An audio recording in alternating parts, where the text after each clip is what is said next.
L'homme, à demi éveillé, a même peur de la peur.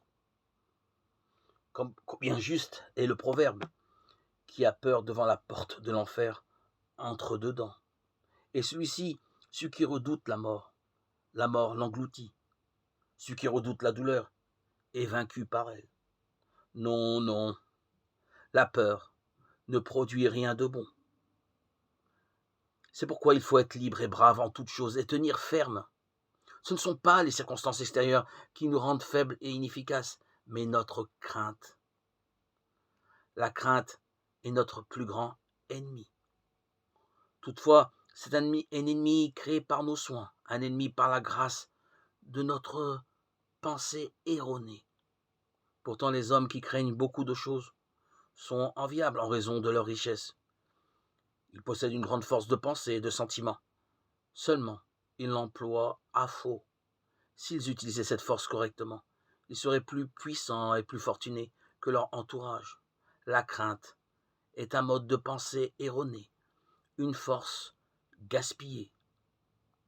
Celui qui redoute quelque chose est une sorte de mage qui, tel l'apprenti sorcier de Goethe, libère ses forces secrètes pour son malheur.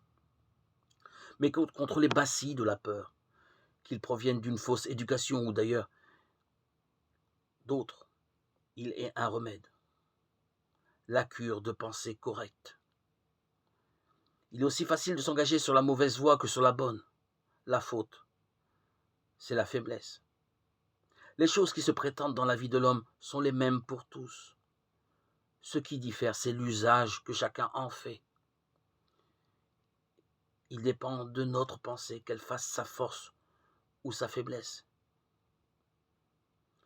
Il dépend de chacun de nous de vouloir triompher du mauvais.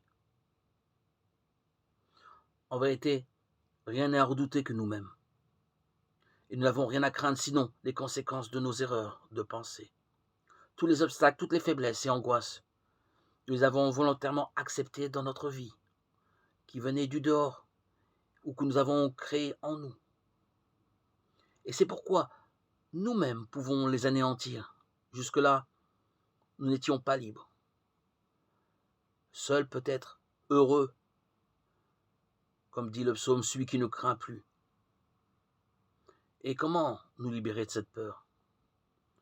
Tout simplement par un revirement de nos pensées vers tout ce qui peut nous rendre bons, lumineux, forts, joyeux, en détournant notre attention de nos blocages intérieurs, de nos complexes d'infériorité, de nos angoisses, et non en les combattant, mais en les surmontant par l'affirmation des forces positives opposées.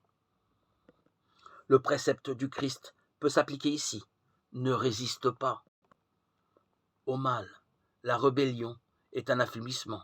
Le meilleur moyen de combattre la crainte est d'affirmer sans cesse le courage et la force.